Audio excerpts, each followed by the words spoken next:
Hello नमस्कार दोस्तों, मैं लोकेश कुमार अंकुर क्लासेस में आप लोगों का फिर से स्वागत है।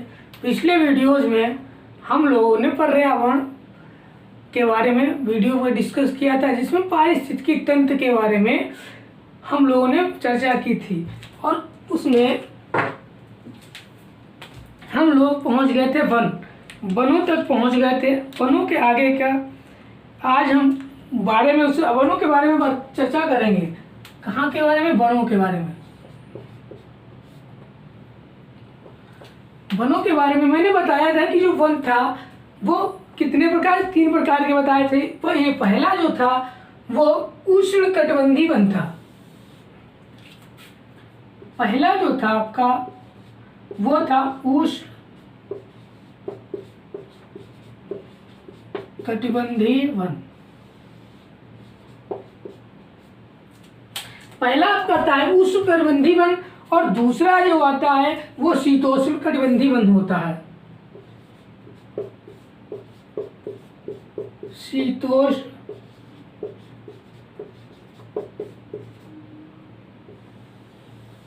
शीतोष्ण कटिबंधीय वन था। और जो तीसरा आता आपका है, 3 तरीके के वन पाए जाते हैं, वो एक टैंगा प्रदेश होता है।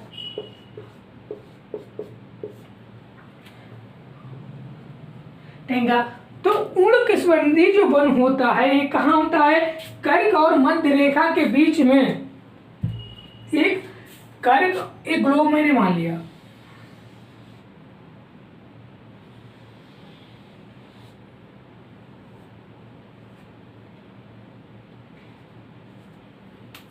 कि मैंने ग्लोब मान लिया है और मानने के बाद में इसमें हम क्या करते हैं,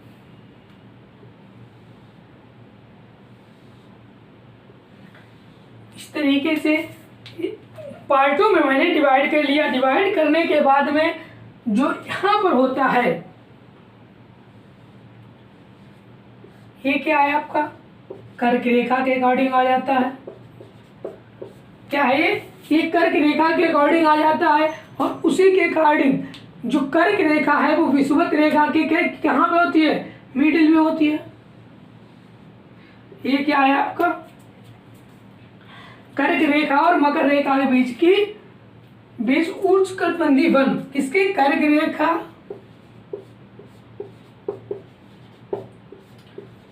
रेखा और उष्णकटिबंधीय वन।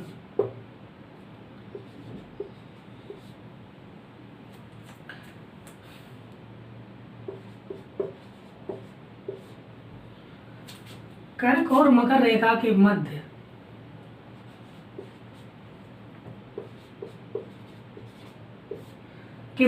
उष्णकटिबंधीय वन यहाँ पर पाए जाते हैं। जब ये पाए जाते हैं और यहाँ पर क्या है? विषुवत रेखा है। तो आपकी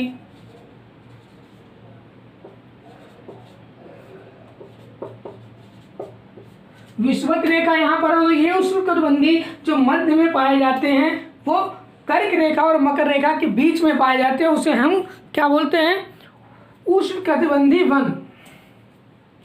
और ये चीज पाई कहाँ जाती है? यहाँ पर अंटार्कटिक।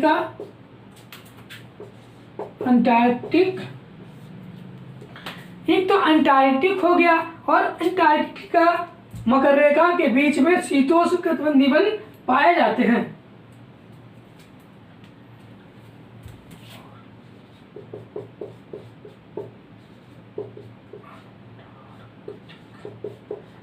अंटार्कटिक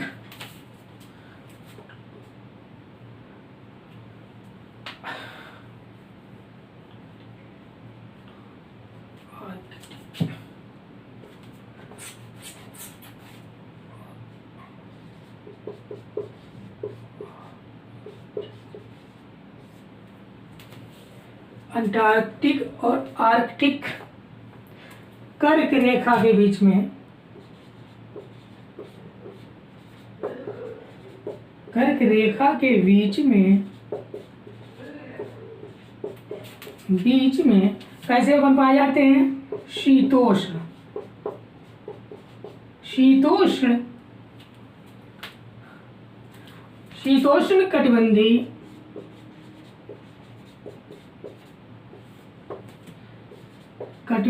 वन पाए जाते हैं। कहाँ पर? अंटार्कटिक और आर्कटिक कर्क रेखा के बीच में शीतोष्ण कटिबंधी वन पाए जाते हैं। इनके के ऊपर क्या होता है? इनके ऊपर के वन टैंगा वन बोले जाते हैं। इसके जो ऊपर, इसके बाद वाले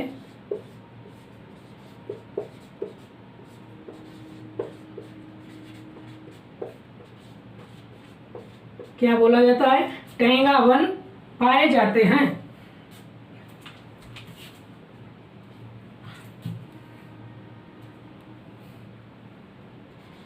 टैंगा वन होंगे या पाए जाते हैं। किसके? ये उष्णकटिबंधी जो वन है, शीतोष्ण कटिबंधी, उनके ऊपर, और इनके आकस में क्या होता है? आर्कटिक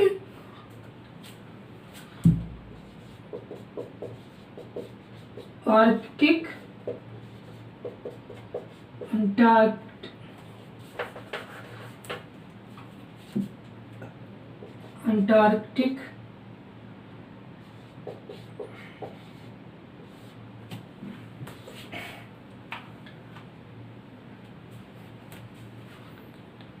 के ऊपर वाले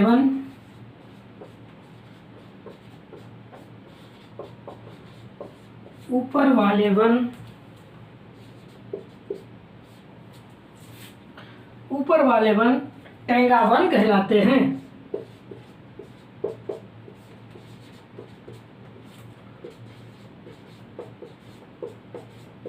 क्या कहलाते हैं? टैंगा वन कहलाते हैं। शीतोष्ण कटिबंधी और उष्ण कटिबंधी के मध्य में जो वन पाए जाते हैं वो टैंगा वन होते हैं। अंटार्कटिक और अंटार्कटिक के ऊपर वाले वन जो होते हैं वो टैंगा वन कहलाए जाते हैं।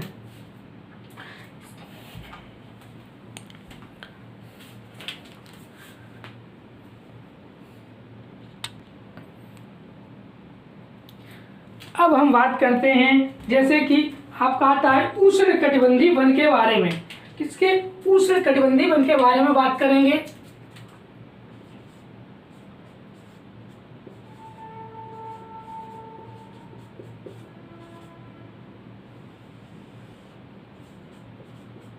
इसके बारे में उष्ण कटिबंधी वन के बारे में बात करेंगे कि उष्ण कटिबंधी वन जो हैं उनको कैसे एक्सप्लेन करते हैं, कहाँ कहाँ पाए जाते हैं, क्या क्या क्या होता है, क्या क्या नहीं होता है। देखते हैं। उष्ण कटिबंधी वन को दो भागों में डिवाइड किया गया है। एक तो आता है आपका उष्ण कटिबंधी सदाबहारी वन। पहला क्या आता है? उष्ण कटिबंधी सदाबहारी वन।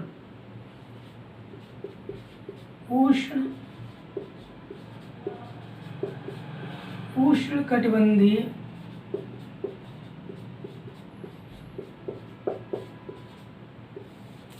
सदाबहारी वन। और जो दूसरा पॉइंट आपका होता है वो क्या है? वो है उष्ण कटिबंधी पर्णपाती वन। उष्ण कटिबंधी पर्णपाती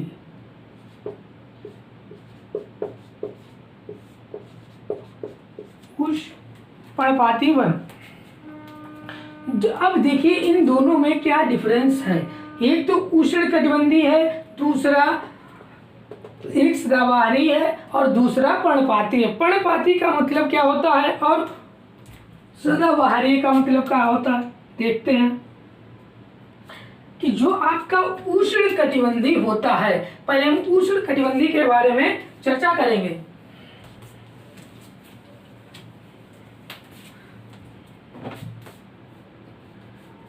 ये जो वन होते हैं वो कैसे होते हैं? ये वन जो होते हैं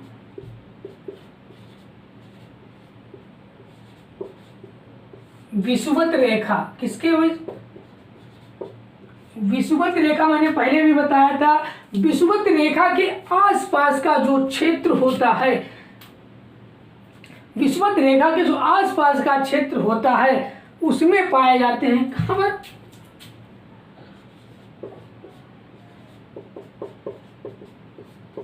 विषुवत रेखा के आसपास के क्षेत्र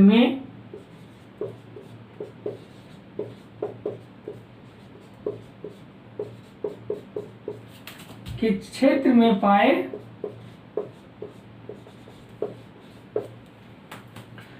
ये विषुवत रेखा के आसपास के क्षेत्र में पाए जाते हैं। और यहाँ पर क्या होता है, इनमें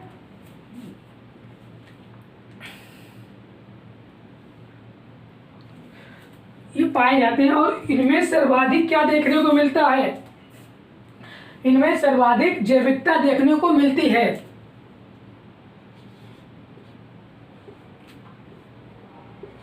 इनमें सर्वाधिक जैविकता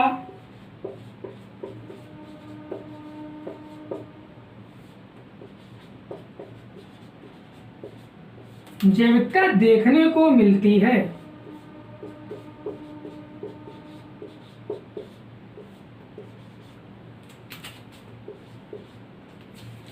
जब इनमें सर्वाधिक जैविकता भी देखने मिलती है तथा ये कैसे होते हैं, ये बाहर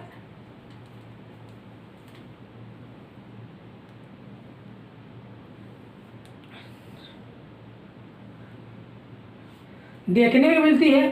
और यहाँ पर जो होता है, यहाँ पर बारिश की जो क्षमता होती है वो कैसी होती है, 200 सेंटीमीटर से अधिक होती है। और यहाँ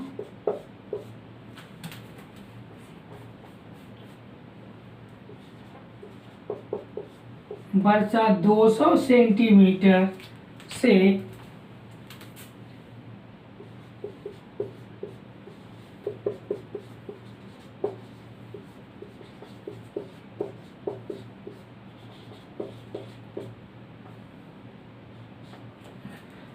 सेंटीमीटर से अधिक होती है।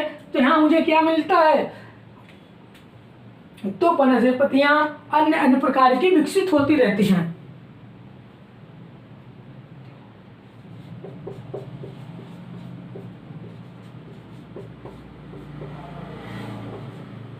यहाँ पर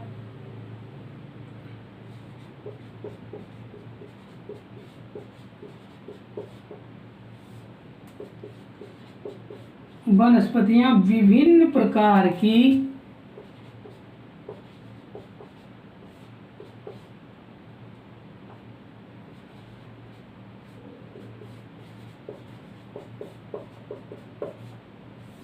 विकसित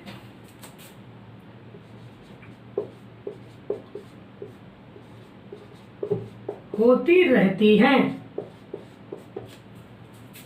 अनेक प्रकार की, क्योंकि वहाँ का जो मौसम है वो एक कूल रहता है और वहाँ पर वर्षा भी अत्यधिक होती है। इसी कारण वहाँ पे जो एक नई नई वनस्पतियाँ जागृत होती रहती हैं, उगती रहती हैं, पैदा होती रहती हैं।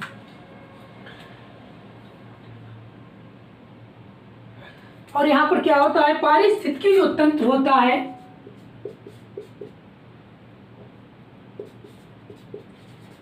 पारिस्थितिकी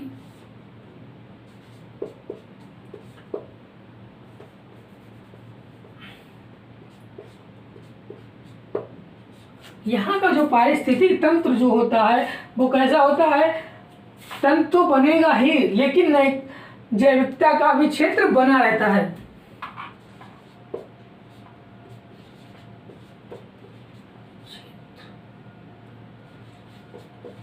क्षेत्र होने के साथ साथ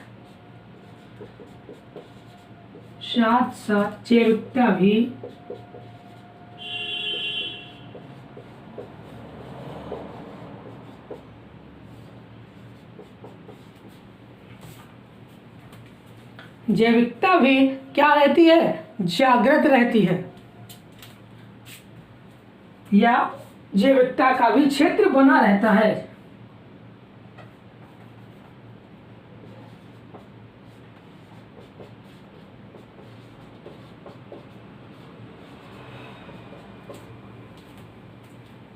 क्षेत्र बना रहता है। कहाँ पर? उष्णकटिबंधीय वनों जहाँ पाए जाते हैं वहाँ। उसके बाद में क्या होता है, तो जबकि यहाँ पर क्षेत्र बना रहता है और अधिक वर्षा होगी तो खारे लेवल क्या हो जाते हैं? नीचे चले जाते हैं। कैसे? खारे।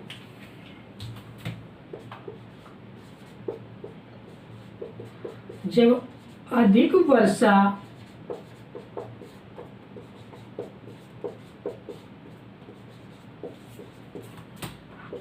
तो वहां पर जब अत्यधिक वर्षा होती है तो वहां के जो क्या होते हैं, ये कुछ लवण होते हैं, वो कहाँ चले जाते हैं? नीचे चले जाते हैं।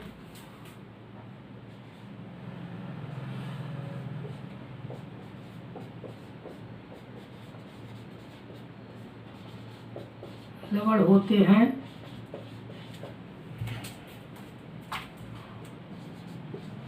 वह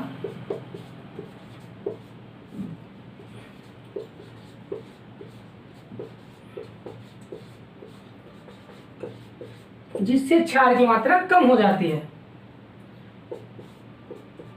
या जिससे अनेक प्रकार की वनस्पतियां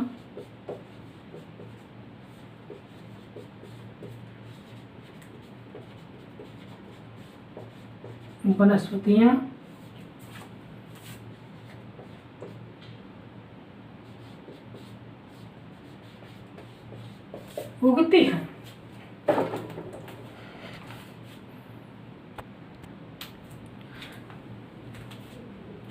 अब हम देखते हैं उष्णकटिबंधीय सदाबहारी वन मैंने कंप्लीट कर लिया है। उसके बाद में देखते हैं उष्णकटिबंधीय पर्णपाती वन। उष्णकटिबंधीय पर्णपाती वन क्या होते हैं, इसके बारे में हम अब बात करते हैं। उष्णकटिबंधीय जो होते हैं ये कहाँ पाए जाते हैं?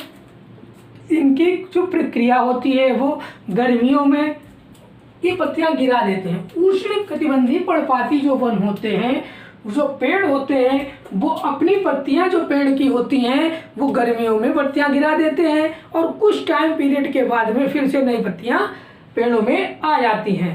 कैसे? उन्हें कहते हैं उष्णकटिबंधीय पर्णपाती वन। क्या पहला क्या इनका है?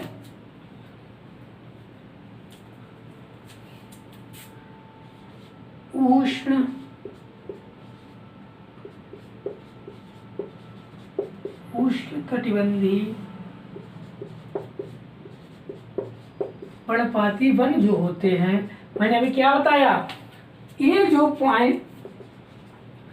वन होते हैं वो पर्णपाती वन, ये बाष्पोषण की जो क्रिया होती है,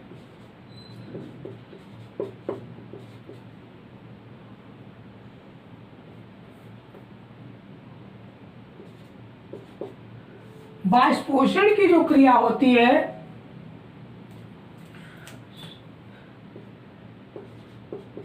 सर्जन प्रक्रिया,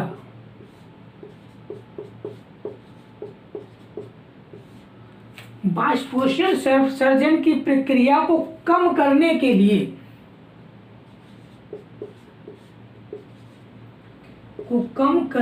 लिए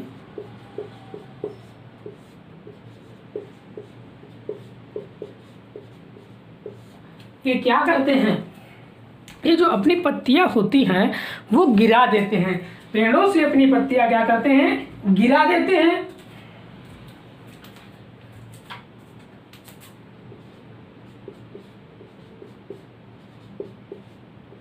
गर्मियों में अपनी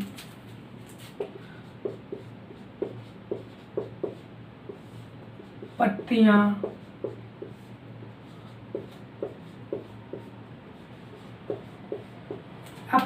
पेड़ों से गिरा देते हैं और उस पर्णपाती वन कहे जाते हैं।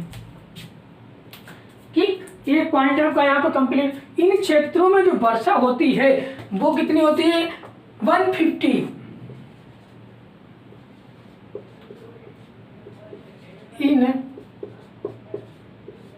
क्षेत्रों में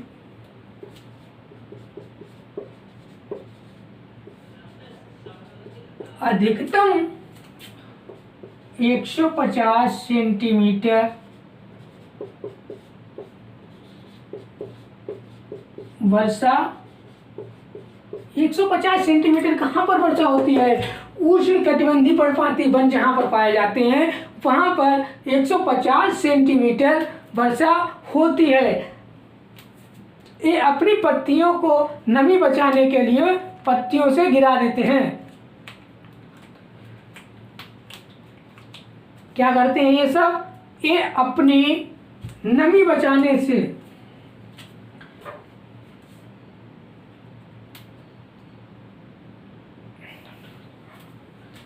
ये अपनी पत्तियों की क्या चीज? पत्तियां अपनी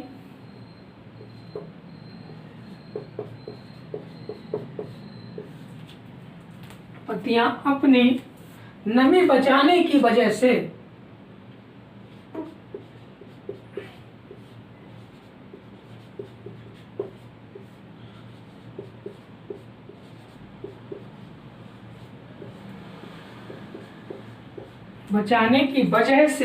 क्या करते हैं? अपनी पत्तियां गिरा देते हैं।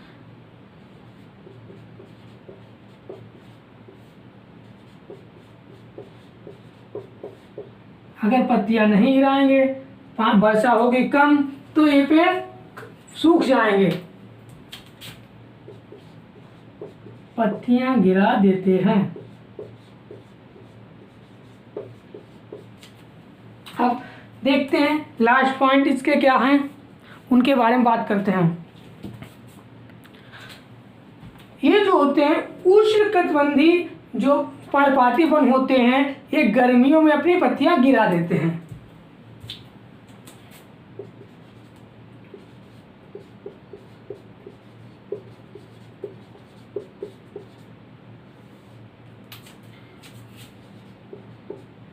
वन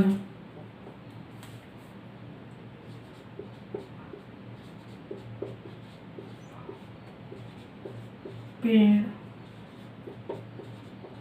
अपनी पत्तियां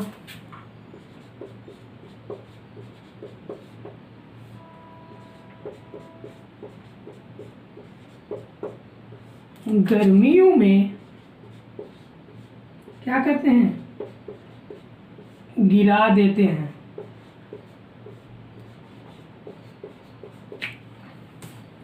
जब अपनी गर्मियों में पत्तियां गिरा देते हैं, क्या करते हैं? और शीतोष्ण कटिबंधीय है वो अपनी पत्तियां सर्दियों में गिराते हैं।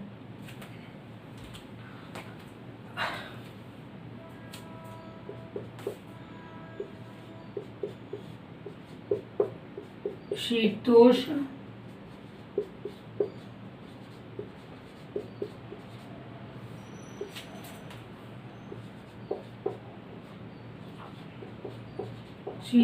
कटिबंधीय वन अपनी पत्तियां सर्दियों में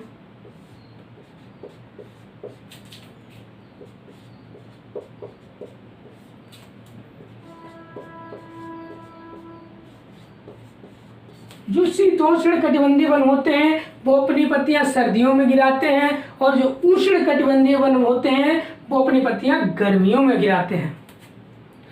जैसे शीतोष्ण कटिबंधीय में कौन कौन से आते हैं? सागौन हो गया आपका, एक तो सागौन हो गया, और दूसरा होता है जैसे कि शीशम।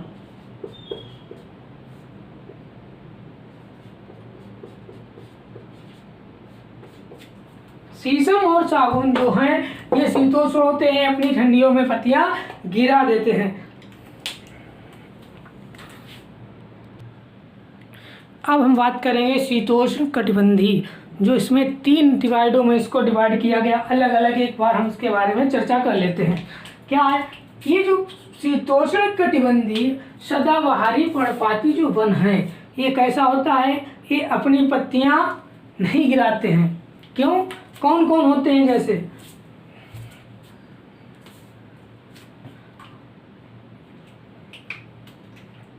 ये जो हैं कुछ होते हैं जैसे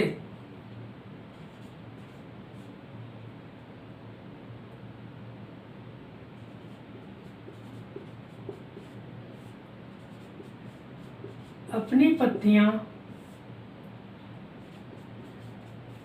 नहीं गिराते हैं।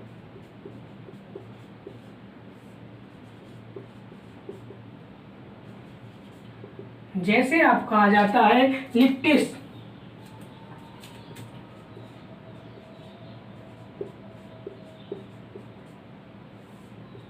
लिप्टिस हो जाता है जो कहां पर है, यूके।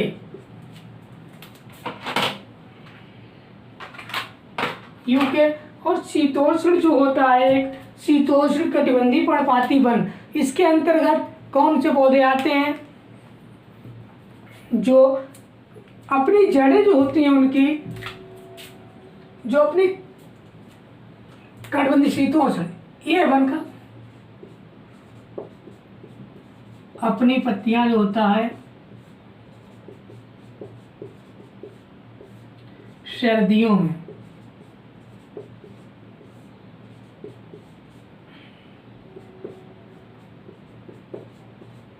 क्या करते हैं, कब गिराते हैं?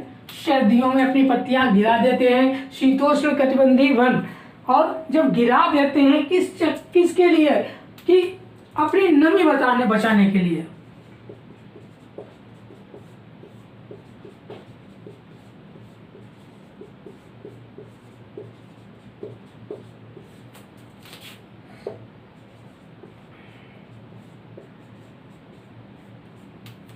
अपनी नमी को बचाने के लिए ये अपनी पत्तियां जो है वो शीत ऋतु में कि ठंडी के मौसम में गिरा देते हैं। जैसे ये उत्तर पूर्वी क्षेत्र में पाए जाते हैं। किसमें?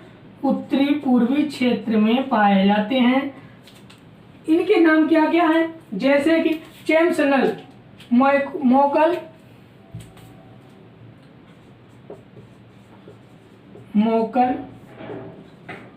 आंवला आदि ये वृक्ष होते हैं। और इसी के बाद में आता आपका भूमध्य सागरी। भूमध्य सागरी इन क्षेत्रों में सर्दियों, ये जो भूमध्य सागरी होता है इस क्षेत्र में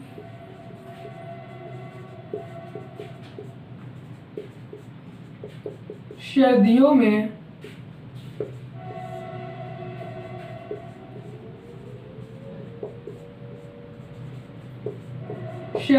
वर्षा होती है। यहाँ पर भूमध्य सागरी में सर्दियों में वर्षा होती है। क्षेत्रों में भूमध्य सागरीय जलवायु पाई जाती है। क्षेत्रों में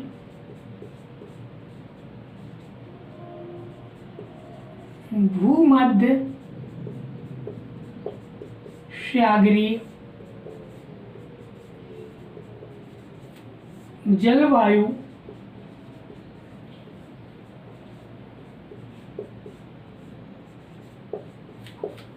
पाई जाती है।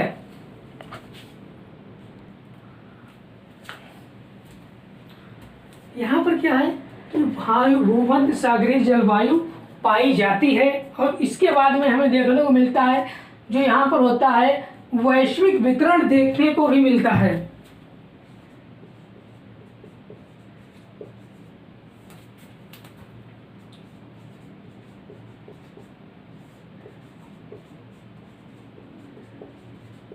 वितरण के आधार पर हमको अलग अलग तरीके का यहाँ पर जलवायु मिलती है। जलवायु मंडल जो चेंज होता रहता है। और यहाँ पर जैसे देखेंगे तो कैलिफोर्निया,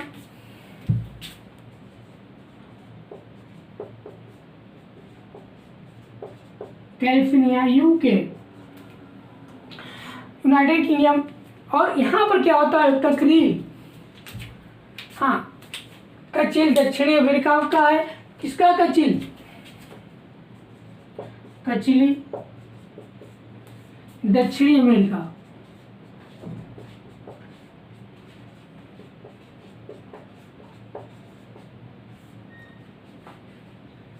दक्षिणी अमेरिका जो है यहाँ पर इसका क्या है? दक्षिणी अमेरिका अफ्रीका हो गया। और केन ऑफ गुड,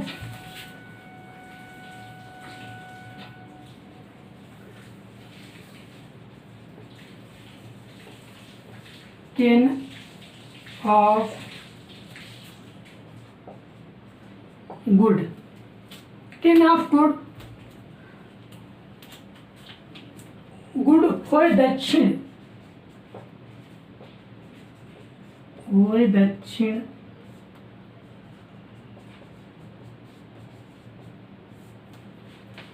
ये सब यहाँ पर एरिया दिए गए हैं, एरिया कि इस क्षेत्रों में पाए जाते हैं।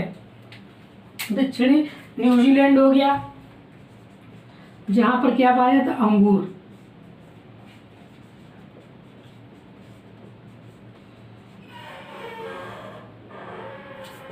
दक्षिणी न्यूजीलैंड हो गया, यहाँ पर जैसे किस चीज की खेती मिलती है आपको? किस चीज के मिलते हैं? यहाँ पर हो गया आपके अंगूर, सेब तथा मीठे फलों के वृक्ष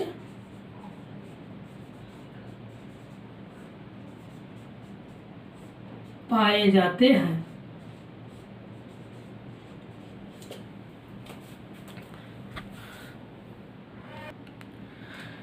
अब ये भूमध्य सागरीय में जैसे कि देख लिया आपने कि भूमध्य सागरीय जो एरिया है वहाँ पर अंगूर हुआ, सेब हुआ, मीठे फल, जितने भी मीठे फल होते हैं इस तरीके के वहाँ पर पेड़ पौधे पाए जाते हैं अत्यधिक मात्रा में। तो अब इसके बाद में हम देखते हैं टेंगा प्रदेश। टेंगा प्रदेश आपका बचा हुआ रह गया है, उसके बारे में हम बात करते हैं। अब टेंगा प्रदेश के बारे में हम बात करेंगे। टेंगा प्रदेश जो पाया जाता है वो आर्कटिक, कहाँ पर है? आर्कटिक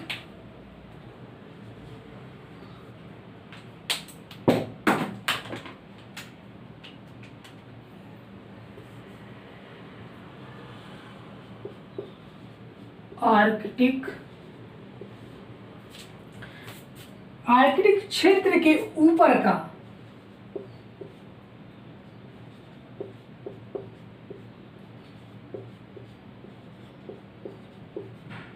क्षेत्र के ऊपर का क्षेत्र क्या कहलाता है? आर्कटिक क्षेत्र तथा और अंटार्कटिक,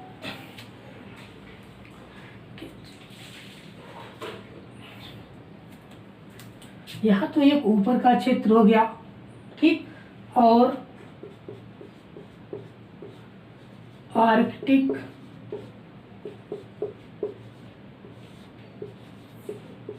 के नीचे का क्षेत्र,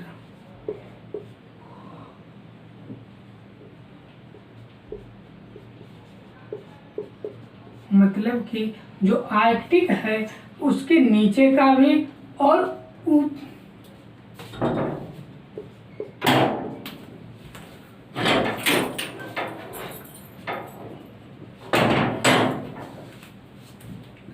ऊपर का क्षेत्र और नीचे का क्षेत्र में, नीचे के क्षेत्र में ठीक एक जैसी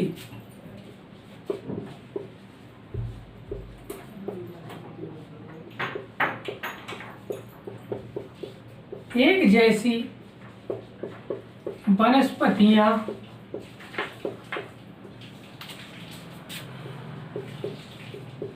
पाई जाती हैं। अंटार्कटिक जो है उसके ऊपर का क्षेत्र और उसके नीचे का क्षेत्र जो होता है वहां पर सेम प्रजाति की वनस्पतियां विकसित होती हैं या पाई जाती हैं। पारिस्थितिकी तंत्र का एक बहुत बड़ा ही क्षेत्र है यहाँ पर।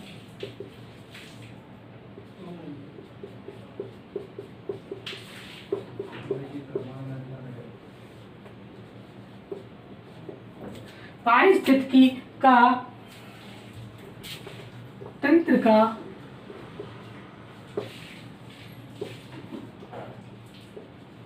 एक बहुत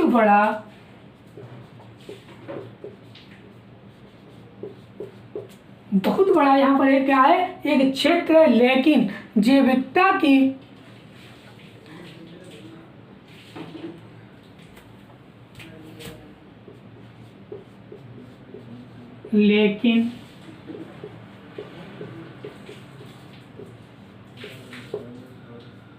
यहाँ की जो जैविकता है, जैविकता कैसी होती है, कम देखने को मिलती है। लेकिन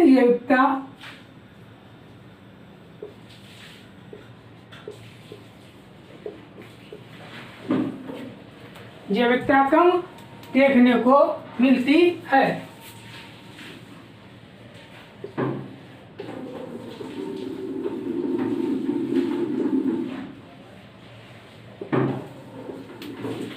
यहाँ पर जो जैविकता है वो कम देखने को मिलती है, और यहाँ के पौधे जो होते हैं वो नुकीले होते हैं।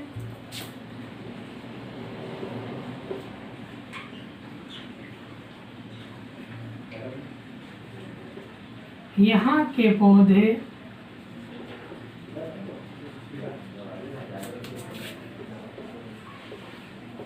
नुकीले होते हैं,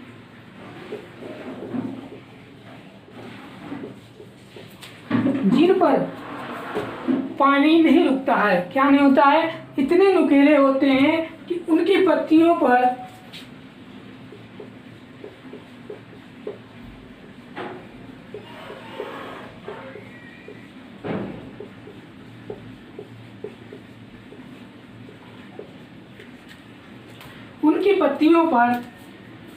बर्फ ना जम सके,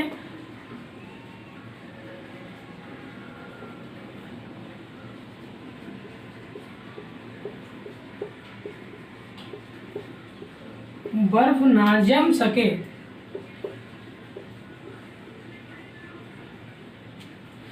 बर्फ नहीं जम सकता है उन पर, और इसी वजह से ये पत्तियां अपनी नीचे गिरा देते हैं।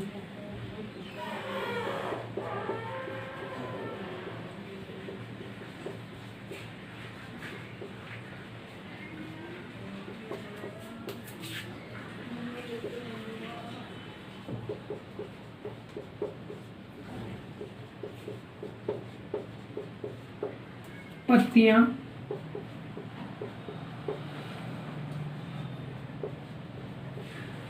गिरा देते हैं। चाइना प्रदेश में जो ऐसे होते हैं और ठंडी के मौसम में अच्छी तरह से फिर से उगाते हैं।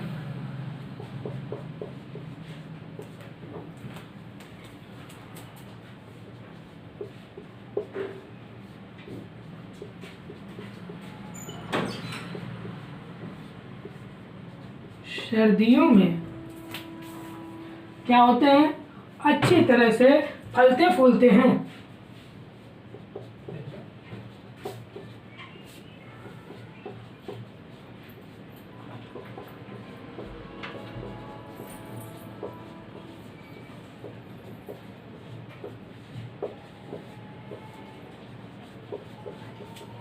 अच्छी तरह से सर्दियों में फलते फूलते हैं। और जैसे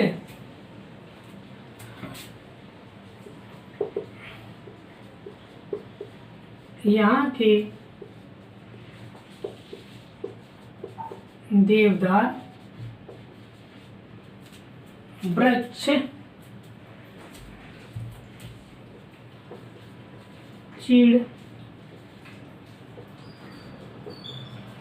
वृक्ष पाए जाते हैं।